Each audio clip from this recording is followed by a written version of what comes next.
Live, it is going to be played on Byul Vestige, so for my part we can jump into a game. Yeah. I followed the map veto process earlier today. I know that Macsed vetoed Polar Knight.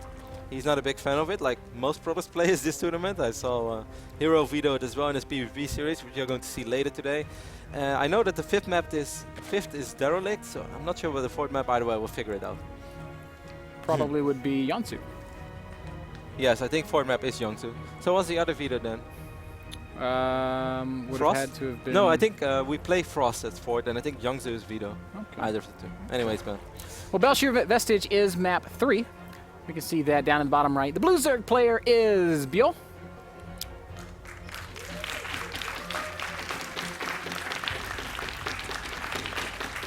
And of course, that means in the top left, the red Protoss player is Invictus Gaming's Macsed.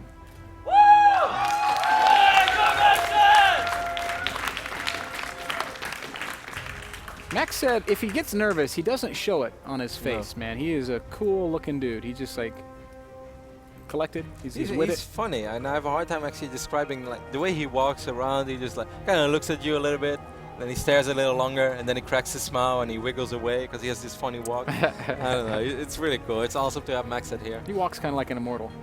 Yeah, he wiggles a little bit. I wonder if he could do the immortal dance if like units are out of reach. You know how sometimes immortals like moonwalk backwards? Yeah, or sidewalk. Yeah. Yeah, like when they can't reach their I target. feel like that's sort of how Macsed walks. Maybe. Byul is opening up with a spawning pool first. He's playing this very safe. Macsed and Day 9 should have an immortal walk contest. Because everyone's seen Day 9's immortal dance. I think Macsed could do one better. I have no idea what to say today. I was just wondering if he could block the natural a little longer, but he did a reasonable job at it. That hatch is pretty late for Byul. Of course, there is a lot on the line, but people, you might not be watching every single WCS broadcast, and if you're just tuning in and you're wondering what is exactly on the line right now, if either of these two players wins the series, it guarantees them a spot in the Season 3 finals, which is going to be played in Toronto, which is awesome for many reasons. There's a big prize pool, and even if you should go there, Ben, and you lose all your games, you still get $5,000, so that's amazing. But both of them have already collected $3,500 as well for making it into the quarterfinal of WCS America. But if you win this series, you get $7,000 guaranteed of at least your fourth place, but at the end of the day, of course, you want to win, and the first place is $20,000 in America. And that is a nice payday for anybody. I could use it. I could definitely do some damage with 20K. I have to pick the mouse back up, Ben. A couple good dice rolls, 20K becomes 25, Ooh. 30. Sounds exciting. Count me in. Not that far away from Vegas after all. You think Max said, like, if he wins 20K, he's just going to Macau? That's the Chinese version of Vegas. Actually, we might not know it, but Max is like super high roller in Macau. I mean, he is an Invictus player. Yeah. And he's won quite a bit of money. This is something that perhaps not a lot of people would know, but throughout Macsed his StarCraft 2 career, and a lot of people have only discovered Macsed this year in WCS America, he has collected over $25,000 in prize winnings, which for instance is way more than Byul did, while you would say that Byul might be slightly more known as Macsed. Right now, not much noteworthy going on. Both players obviously focused on their macro. We've got 3 bases down for Byul. Macsed has fast expanded as well. Pretty good map, I would say, for some 2-base plays. And we've seen Macsed do it earlier this tournament as well. We actually saw Oz do it against Scarlet, the good old Immortal Sentry. I love the fact that he proxied that Robo in the last game. Yeah. Just like I don't think it's so something ridiculous. he could do again. I don't know, man. I think the way he pulled it off made it very hard to do anything about it. Well, I mean, he lost that first probe very early on. If he Yeah. would lose the second probe as well, then his push is so delayed that I don't think he's able to pull it off anymore. But we will see. Both extractors went down around the 6-minute mark, so that's completely standard. Yeah, Byul scouted the fact that he was playing against a Forge Fast Expand. So why not? If you can get away with it. No vote and overcharge this game. Yeah. +1's going to go ahead and start up for Macsed, so that could be our first tell as to what he has planned this game. Obviously, there are so many gateway timings that go well with this. I wish Mothership Cores had detection. Since they have big eyes on the side, I would expect them to see a little better. Those are not big eyes. No, they're better. They're metal eyes. They can scan everything. Leia goes down around the 7-minute mark, so everything is very standard so far for Byul. It's a good scout for Byul, but he might be a little confused by what he sees. He's like, okay, 2 additional gates. What else is there? If I see this right now, Ben, I might be worried about Dark Templars. That's how I would read this. Whoa, 5, 6 more gates. Macsed. 8 gate, no prism, no robo, nothing, Ben. There's still time to proxy the robo. I suppose one good way to combat something like that kind of proxy play, is with good creep spread, and we can see that Byul has been pretty diligent this time around. Macsed is going to fake a third base, but this is definitely going to be a fake, as he has so many gates. There's almost no way to transition out of this. But, you know, the big difference between last game and this game is last game Byul started making units around, what was it, 45 drones? Now he's already at 57 drones. If it's going to be the same scenario as last game, you know, he could even sacrifice his third base for a little bit. If he produces a ridiculous amount of roaches with speed and burrow, I think he's going to be more than fine. Byul has read this perfectly. He stopped at 57 drones. Now he's in roach mode. He's going to make a couple more drones after these initial roaches. But this is basically that happy place where Zerg players start producing units if they want to shut down builds like this. I think Byul's going to be A-OK, Kevin. Ultimately, it is all about the execution. Well, he's going to see everything, Ben. He has the Zergling over here. Spine crawlers go down immediately. And to top it all off, this Overseer is going to see all these gateways in the main base. Byul knows exactly what he's facing against. And Max said, if you make this work as well, I'm going to go back to gateway all hitting every game. Oh, wait, who am I kidding? I already do. I would still not be surprised to see him drop down another robo. He has the plans for it. Well, it doesn't have the gas, though. So I guess that's not what's going to end up happening. This is going to be so hard to make it work. He's going to have to worry about keeping these pylons alive all the time. I don't know, Ben. You tell me. It is going to be tough. Immediately, the drones are pulled. Force fields are going to go down, but those are not ideal force fields. Time Warp even are going to be cast. It's pretty good. He hasn't lost a lot yet. He dropped a lot of force field. He hasn't really lost a lot of units yet. Mothership Core has to get microed. So far, I would say so good, but Spinecrawler is going to help out so much as well. It is so hard to push into spines, even with these extra warp-ins. Once the Zealots melt away, I think these Stalkers are probably going to want to back off a little bit. 8 more roaches on the way. Oh, man. Again, when a Zerg stops at 56, 57 drones, he's got so much ability. Well, those are good force fields. He's going to be able to pick up these roaches, but he cannot trade too much. He really can't afford to lose units. That's another big warp-in. This is the warp-in where he really kind of needs to break through, because on this moment, if Byul stabilizes, he will keep stabilizing. There is no more Sentry energy. We're not going to get any more force fields. There's not going to be any more Time Warp, and here comes that big swell of units. That's so scary. Macsed's microing well, keeping those Stalkers as healthy as he can, but look at the roaches just crushing forward. Macsed trying to warp in more and more Stalkers, but the unit counts, the supplies, they are not going in Macsed's favor. Spinecrawler is even going to be moved forward. This is a little bit risky. Yeah, that's a little bit risky. I'm not sure if I agree with that move, but there are 12 more roaches on the way if he just buys a little bit of time with those Spinecrawlers. Mothership Core having a good time just shooting away at that Spinecrawler, but Byul is doing everything right, Ben. He's still up 23 supply. There are no more force fields to worry about.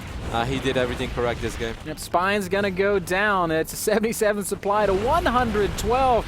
Macsed's going to try to continue pushing forward, but Byul has got his number this time, Kevin. More Stalkers are going to fall. He's got to keep injecting. Byul has got to keep injecting. If we're seeing less and less swells of units. Okay, there it is. 13 roaches.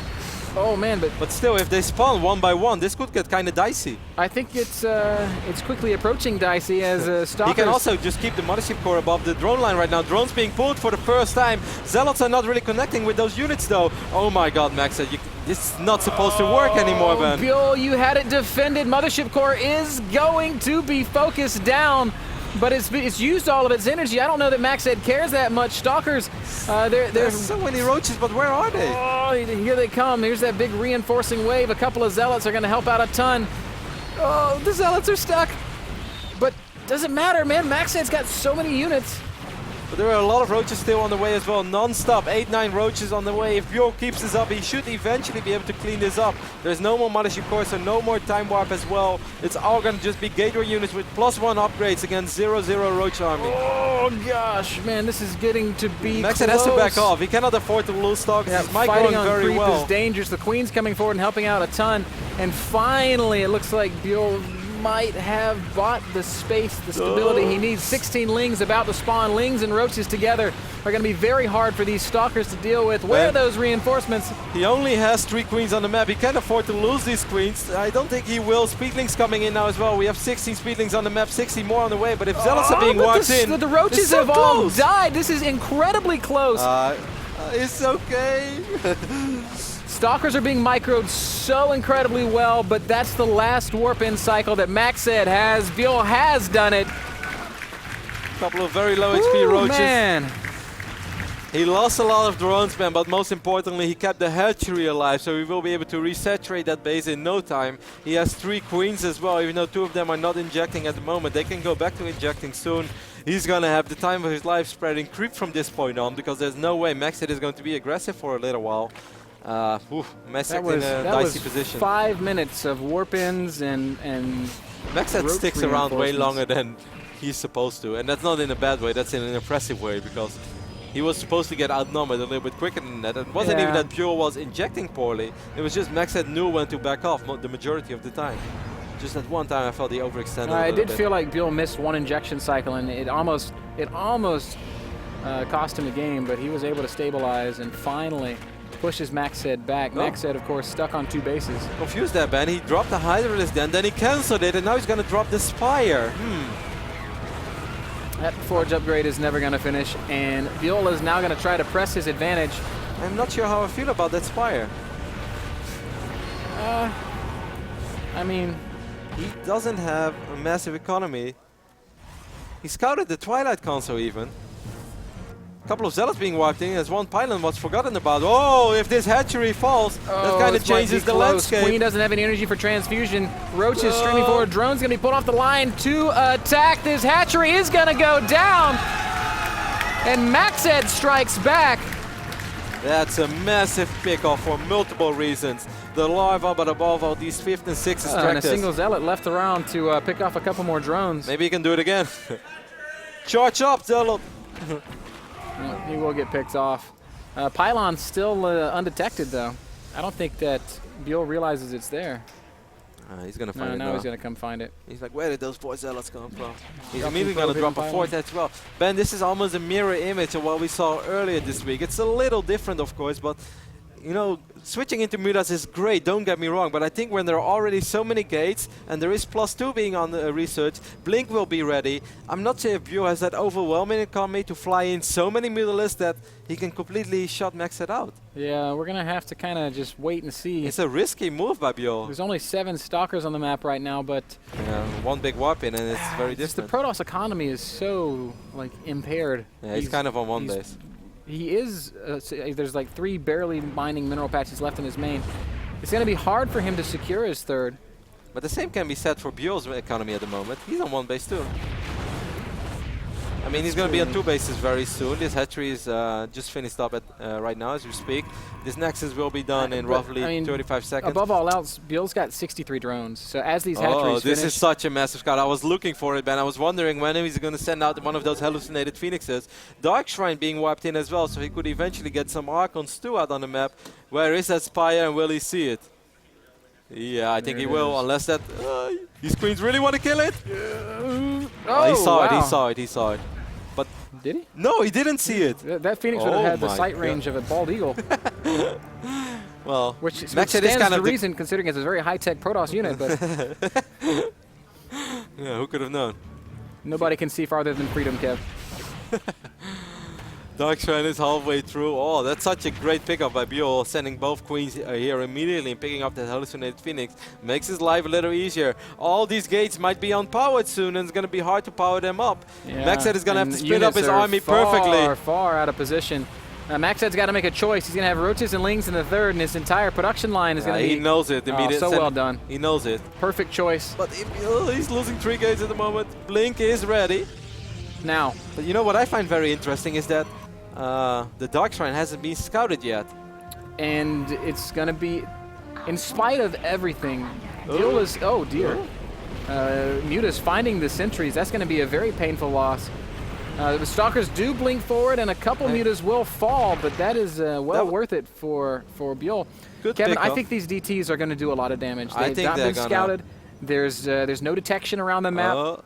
I'm going to follow Byul's vision for roughly 30 seconds from this point on, because I'm so curious to see when he will see these Dark Templars. So far, he has absolutely no idea, and he's not worried about it either. He's only watching his Mutalisk. So we are following Byul right now, first person. And Ben, I don't think he's going to see it until he's going to start losing drones. Yep, he's still watching the mutas, and finally he notices. Immediately he'll start what is it called? Morphing a couple of overseers. But I would love to see him kill a few drones as well. Picking up this hatch is great, don't get me wrong, but you should kill some drones too. He might get a handful here. Where the overseer is at? He's going to have to... Where the overseer is at? He's going to have to deal with just killing that hatchery. Okay, this one is... He's going to find one here. He has no detection here. Yeah, Macsed split up the DT. He's forcing these overseers to choose which ones to track. Don't run them into the overseer. Muta's going to fly in again. Good blink here by Macsed. Keeps his pylons up. Macsed's doing this well, Kevin. He is distracting and buying time. Overseer over some spine crawlers means that a Dark Templar cannot make it into the main base. Well, I couldn't even see the DT. I was like, where is it? I think Macsed is doing a really good job. Taking a lot of damage. Macsed is doing this well.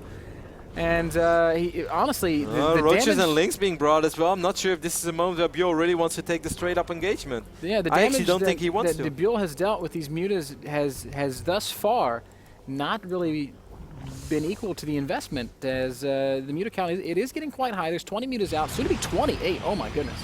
A couple of Archons being mixed as well. I think we're going to see a full-on base trade soon. It's so nice that these stocks at least have some upgrades. I would love to see some armor upgrades. I think it's very useful against the Mutalisk. I still think, Ben, 2 Dark Templars on the hatchery and 1 picking up those drones, he would have got the hatch regardless, and 10 drones. Of course, that's something that Macsed doesn't know. He doesn't know how far away detection is. Another good forward blink here. Ooh, Byul, be careful. Yep, can't jump into an Archon if you're a Mutalist. That would in fact be a bad experience. I'm starting. It is going to be close, guys. Do we have a Mothership Core out on the map? Yes, we do. He could always recall if he wants to. You can also just warp in Dark Templar. Now the Overseer's there. Oh, there's the recall. Kind of an awkward one. Not his entire army, I feel. But a big army nonetheless. Immortals under the mutas. That's not where they want to be. Where are the Stalkers? They're they were in the main. All in the main base. Stalker train is here. Conga line. Flying into the Archon traps. It's weird positioning, and the mutas will once more take some serious damage. They're going to try to trade with these Stalkers. The muta count is so high that he can almost just fight the Stalkers, Kevin. There's 20. Oh, but a forward blink means a couple of those mutas will Byul's doing this so well. There is no Photon overcharge here. If this Nexus falls, Macsed is going to be in so much trouble. He really needs his Immortals to be here. And now at the same time, he's losing the pylons. He's falling apart here a little bit. On the way, mutas trying to be, or Stalkers trying to deal with the mutas as they do damage in the main base. Nexus is going to go down. Huge pick off there for Byul. Severely handicapping the economy of Macsed, who is down at just 120 supply. But now there is one thing that he's going to have to worry about, and that is the counterattack. I think from this point on, Macsed has nothing to really stay home for. He is mined out his main, he's mined out his natural. There is no reason for him to defend anything at home. He's going to counterattack, but he's not even bringing everything. I do think he's going to have to. Probes are coming. Stalkers are still back to deal with... Really? The probes are coming? No, they were. Now they're going to long distance... Macsed can't seem to make up his mind. 21 Stalkers with 2 Archons against 33 Mutalisks. It's the probe pain train. And Archon's going to do some nice splash damage on these mutas. Probes are they're just there. Probes are going to help out, making it harder for these links to jump on the Stalkers. There is a Dark Templar slicing away over here. That's kind of nice. That's very annoying. He's going after that building spine crawler. Mothership Core dies. Good pickup with these Mutalisks. I think Byul might just want a base race. Yeah. There's nothing wrong with that. He's got 33 Mutalisks against 20 Stalkers. If this Stalker count is thinned out on spine crawlers, as obviously it will be, the Mutas will have no problems dealing with it. Macsed also does not have 400 minerals. This is very important. This means from this point on, Macsed will never be able to rebuild the Nexus. And the moment he loses this Nexus, there's no way he could ever long distance mine either. So it's all going to be assimilators and pylons from this point on. He is sending a few units over here. He will be able to pick up this hatchery and stuff. But this might not be a winnable game for Macsed, but it could potentially force a draw. The thing is, Byul has escaped with a lot of drones. So many mutas. He's 39 mutas against 20 Stalkers. Oh, he just made 5 additional Mutalisks, man. Byul's putting himself in a position where he will not be able to get a hatchery either on any other side of the map. That kind of surprises me. Is there anything left in his natural? He's got He's got more than 300 minerals left in his natural. So. I love the micro from Macsed here. Just seeing those Immortals in the front. The Immortals are kind of useless anyways. He really can't afford to lose a single unit. A lot of transfusions going down here. Archon! So important that Macsed keeps as many of these units alive as he possibly can. The probes have been brilliant in absorbing this spine crawler damage. And he started with 20 Stalkers. Kevin, he's got 19 left. He might actually be able to fight those Mutas. 45 Mutalisks though, against 2 Archons, which are extremely low in HP at the moment. Low, and if a Broodling kills an Archon, that would be very crippling. He needs buildings. Does he have any buildings? I don't think so. Oh. Whew. He has a pylon, Kev. Yeah, but 45 Mutalisks are gonna fly on top of this pylon soon. And he doesn't have any probes out on the map. He can't really drop in a simulator anywhere. And oh god, the Muta count. The Muta count is just way too high. The splash damage not good enough. And that's gonna do it. It was close.